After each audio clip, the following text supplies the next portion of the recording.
you seek higher education and you seek Baba's blessings, he grants that to you. How long are we going to keep asking him?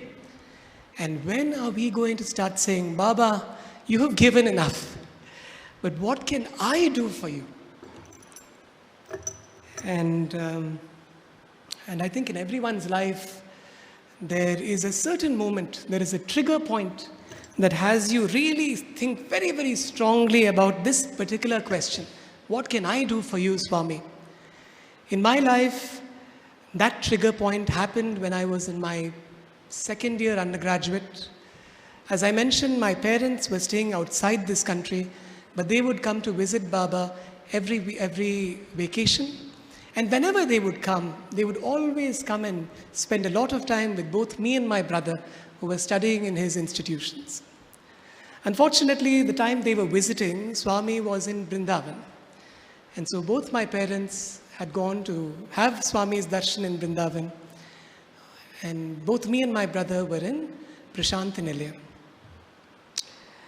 Every Sunday, it was a habit, sort of a family routine, that my mom and dad would leave Vrindavan in the morning after darshan, come to Prashanthi Nilayam, spend time with me and my brother, and go back to Vrindavan that evening.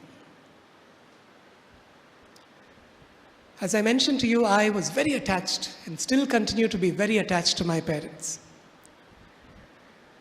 Swami, for some reason, had kept them with him in Vrindavan, and I was in Prashanthi Nilayam waiting for that single Sunday when they would come and we would all be together as a family.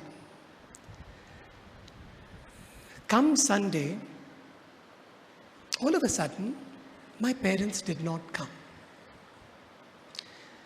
I waited very eagerly at the entrance of the hostel. The moment I got back from my school, I waited at the entrance of the hostel, waiting for my mother and father to come. They did not come. A few minutes turned into a few hours turned into many hours. They did not come. And in my heart, I wondered, how is this possible? Every Sunday, without fail, my parents would come to see me, and here they have just not arrived. What would happen in those days is, when Swami was in Vrindavan, some of our teachers would go to Vrindavan for Swami's darshan.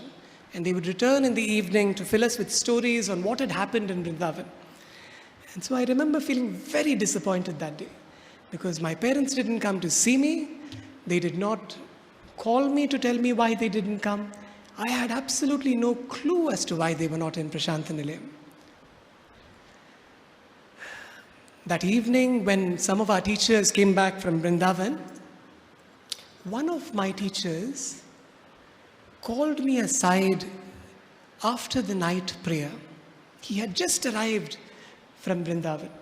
He called me aside at night prayer and he said, Ashwin, can I speak to you privately? So I walked into his room and he looked very concerned. He looked very disturbed. He looked straight into my eyes and he said, Ashwin, your father was sitting in Vrindavan yesterday during darshan, and he passed away.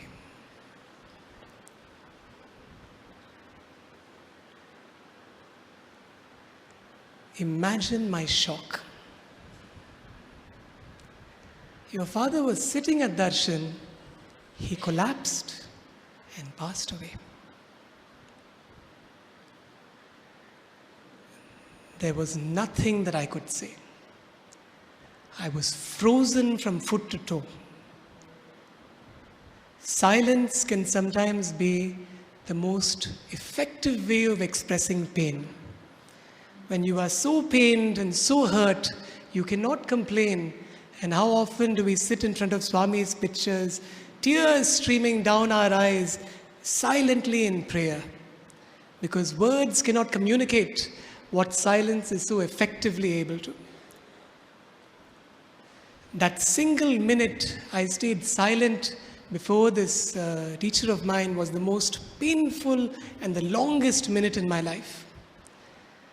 And he looked into my eyes and said, your father passed away, but Swami brought him back.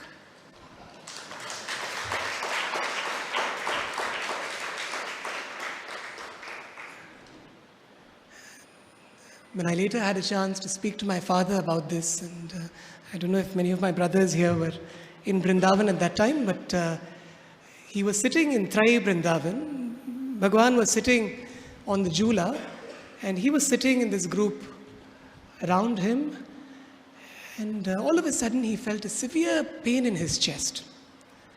And he told this boy who was sitting in front of him, I'm feeling, there's a lot of discomfort, I'm sweating, and can I just put my head on your back?